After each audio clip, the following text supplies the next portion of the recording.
Champions ট্রফির সবচেয়ে সফল দলটা কি ভারত? উত্তর হলো হ্যাঁ। দুইবার চ্যাম্পিয়ন হওয়া ছাড়াও ম্যান ইন ব্লুরা মোট 4 বার এই প্রতিযোগিতার ফাইনাল খেলেছে। সৌরভ গাঙ্গুলি থেকে মহেন্দ্র সিং ধোনি হয়ে রোহিত শর্মার যুগ। চ্যাম্পিয়ন্স ট্রফি মানেই ভারতের আধিপত্য।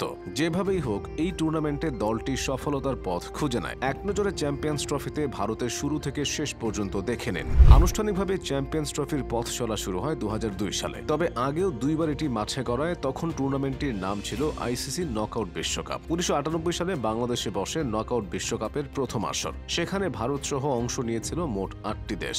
প্রথম আসরে অস্ট্রেলিয়াকে হারিয়ে ভারত পৌঁছেছিল সেমিফাইনালে। মোহাম্মদ আজহারউদ্দিনের নেতৃত্বে সচিন সৌরভরা ঝলক দেখালেও সেমিতে ক্যারিবিয়ানদের কাছে হেরেই ভেঙেছিল ট্রফি জয়ের স্বপ্ন। দ্বিতীয় আসরে গিয়েও ভারতীয়দের স্বপ্ন পূরণ হয়নি, বরং কেনিয়াতে অনুষ্ঠিত সে আসরে হতাশাটা আরও বেড়েছিল। ক্যাপ্টেন সৌরভ গাঙ্গুলির তুখোড় ফর্মে একে একে কেনিয়া, অস্ট্রেলিয়া, সাউথ আফ্রিকার বাধা পেরিয়েছিল ভারত। প্রথমবারের মতো পৌঁছে গিয়েছিল ফাইনালে, যেখানে তাদের মুখোমুখি হয়েছিল স্টিফেন ফ্লেমিং এর নিউজিল্যান্ড। শেষ হাসিটা সেবার কিউইরা হেসেছিল, খালি হাতে ফিরতে হয়েছিল সচিন দ্রাবিড়দের। 2002 সালে আনুষ্ঠানিকভাবে নকআউট বিশ্বকাপের নামকরণ করা হয় আইসিসি চ্যাম্পিয়ন্স ট্রফি। ওই আসরটির আয়োজক ছিল শ্রীলঙ্কা। ভারত সহ অংশ নিয়েছিল মোট 12 দল। প্রথম দুইবারের মতো সেবারও ভারত ধারাবাহিকতা ধরে রাখে। গ্রুপ পর্বে অপরাজিত থাকার পর সেমিতে প্রোটিয়াদের হারিয়ে গাঙ্গুলির দল টানা দ্বিতীয়বার ফাইনালের টিকিটও নিশ্চিত করেছিল। কিন্তু শ্রীলঙ্কার বিপক্ষে ফাইনাল ম্যাচটি দুইবার অনুষ্ঠিত হলেও বৃষ্টির কারণে কোনো ফলাফল পাওয়া যায়নি। ফলে আয়োজক কমিটি দুই দলকেই চ্যাম্পিয়ন ঘোষণা করেছিল। আর প্রথমবার চ্যাম্পিয়ন্স ট্রফির চ্যাম্পিয়ন হওয়ার স্বাদ পেয়েছিল ম্যান ইন ব্লুরা। কিন্তু ডিফেন্ডিং এই চ্যাম্পিয়নরা হোঁচট খেয়েছিল 2004 সালে গিয়ে। কেনিয়ার বিপক্ষে জিতলেও পাকিস্তানের সাথে হেরে সেবার গ্রুপ পর্ব থেকেই বিদায় নিতে হয় ভারতকে। 2 বছর পর 2006 সালে দলটি আয়োজক হিসেবেই প্রতিযোগিতায় অংশ নেয়। ঘরের মাটিতে অনুষ্ঠিত সে আসরে ভারতীয় দলে এসেছিল নেতৃত্বের বদল।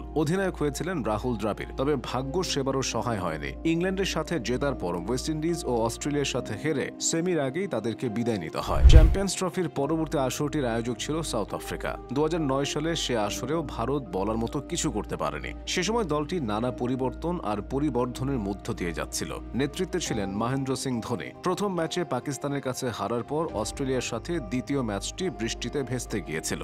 শেষ ম্যাচে ওয়েস্ট ইন্ডিজকে হারিয়েও শেষ পর্যন্ত লাভ হয়নি। চ্যাম্পিয়ন্স ট্রফিতে ভারতের সব থেকে সফল আসরটি ছিল 2013 সালে। ইংল্যান্ডে অনুষ্ঠিত সেই টুর্নামেন্টে ভারত রীতিমতো উড়েছে। টি-20 বিশ্বকাপ ও ওয়ানডে বিশ্বকাপের পর ধোনির অধিনায়কত্ব পূর্ণতা পেয়েছিল সেবার। রোহিত শর্মা ও শিখর ধাওয়ানের ওপেনিং জুটির সাথে রবীন্দ্র জাদেজার অলরাউন্ড ঝলক সবকিছুই কাজ করেছে ম্যাজিকের মতো।